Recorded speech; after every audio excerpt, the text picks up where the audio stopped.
ஜனாதிபதி அனுரகுமார் திசாநாயக்க அவர்கள் நேற்றைய தினம் முக்கியமான பாதுகாப்பு தரப்பினரோடும் அதிகாரிகளோடும் சந்திப்புகளை நடத்தியிருந்தார்.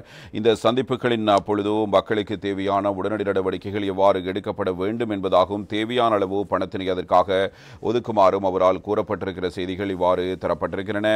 எனவே பாதிக்கப்பட்ட மக்களுக்கு எவ்வளவு உதவித்தொகை வேண்டுமானாலும் செய்யலாம், அவர்களுக்கு தேவையான நிவாரண நடவடிக்கைகளை மேற்கொள்வதற்கு உரிய செயற்பாடுகளை உரிய முறையில் மேற்கொள்ளுமாறு ஜனாதிபதியினால் இவ்வாறு அறிவுறுத்தப்பட்டிருக்கிறது.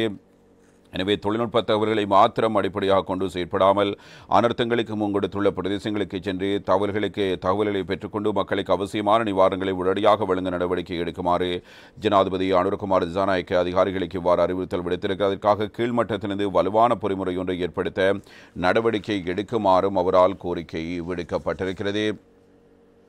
இது குறித்து நேற்றைய தினம் சந்திப்பில் ஜனாதிபதி கருத்துக்களை வெளிப்படுத்தி இருக்கிறார். உடனடி நிவாரணங்கள் வழங்குவது தொடர்பிலேயே அரசு அதிகாரிகளுடன் நேற்று ஜனாதிபதி செயலகத்தில் நடைபெற்ற கலந்துரையாடலின் போது ஜனாதிபதி அனுரகுமார் திசாநாயக்க இதனை தெரிவித்திருக்கிறார். அனர்த்தங்களினால் பாதிக்கப்பட்ட மக்களை பாதுகாப்பான நிலையங்களில் தங்க வைத்து தேவையான உணவு மற்றும் மலசலக்கூட வசதிகளை வழங்க நடவடிக்கை எடுக்குமாறும் ஜனாதிபதி ஆலோசனை வழங்கியிருக்கிறார். அந்த மக்களுக்கு நிவாரணம் வழங்குவதற்கு தேவையான நிதி ஒதுக்கீட்டை மேற்கொள்ளுமாறும் ஜனாதிபதி அதிகாரிகளுக்கு அறிவுறுத்தல் விடுத்திருக்கிறார். சீரற்ற காலநிலை காரணமாக அதிக ஆபத்துள்ள வடக்கு கிழக்கு மாகாணங்கள் தொடர்பில் அதிக கவனம் செலுத்துவது குறித்தும் கலந்துரையாடப்பட்டிருக்கிறது. உயர்தர பரீட்சைக்கு தோற்றும் மாணவர்களின் மனநிலை மற்றும் நெருக்கடிகள் தொடர்பில் இதன்போது கவனம் செலுத்தப்பட்டதுடன் அவசியம் ஏற்படும் பட்சத்தில் உயர்தர பரீட்சையை மேலும் காலம் தாழ்த்த நடவடிக்கை எடுக்குமாறும் கல்வி அதிகாரிகளுக்கு ஜனாதிபதியினால் ஆலோசனை வழங்கப்பட்டிருக்கிறது.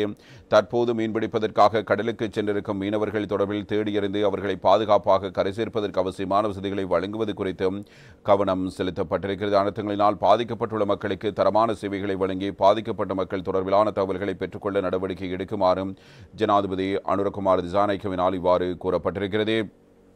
பிரதமர் கலாநிதி ஹரணி அமரசூரிய, பொதுமக்கள் பாதுகாப்பு மற்றும் பாராளுமன்ற அலுவல்கள் அமைச்சர் ஆனந்த விஜயபால, ஜனாதிபதி செயலாளர் கலாநிதி சனத் நிந்திக்க குமாநாயக்க, பாதுகாப்பு அமைச்சின் செயலாளர் யாம்பாயிஷ் மார்ஷல் சம்பத் துய்கொந்தா, பாதுகாப்பு அமைச்சின் செயலர் ரவி செல்வரத்ன, முப்படைகளின் பதிர்வலை பிரதானி ஜெனரல் ஷவேந்திர சில்வா, விமானப்படை தளபதி யாமைசல் உதயனி ராஜபக்ஷ, காலநிலை ஆய்வு திணைக்களத்தின் பணிப்பாளர் நாயகம் கே கருணாயக்க உள்ளிட்ட அதிகாரிகளும் இந்த சந்திப்பில் இவ்வாறு கலந்து கொண்டிருக்கிறார்கள். அவர்கள் தங்களுடைய செயற்பாடுகள் இவ்வாறு முன்னெடுக்கப்பட இருக்கிறது என்பது தொடர்பாக அறிவித்திருக்கிறார்கள்.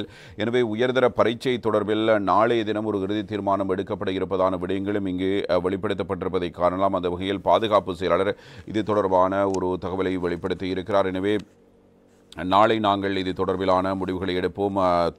இந்த அனர்த்தத்தின் பாதிப்புகள் இவ்வாறு இருக்கின்றன. எனவே மாணவர்களுக்கு பரீட்சை மண்டபத்துக்கு வருவதற்கான வாய்ப்புகள் குறித்தும் கவனம் செலுத்தி அதன் மூலமாக இது தொடர்பான நடவடிக்கைகள் எடுக்கப்படும். எனவே சீரற்ற காலநிலை 29-30ஆம் தேதியிலும் பின்னரே படிப்படியாக குறைவடையும் என தெரிவிக்கப்பட்டிருக்கிறது. எனவே சீரான காலநிலை இன்றி உயர்தர பரீட்சைகளை நடத்துவது மாணவர்களுக்கு பெரும் அசௌகரியத்தை ஏற்படுத்தும்.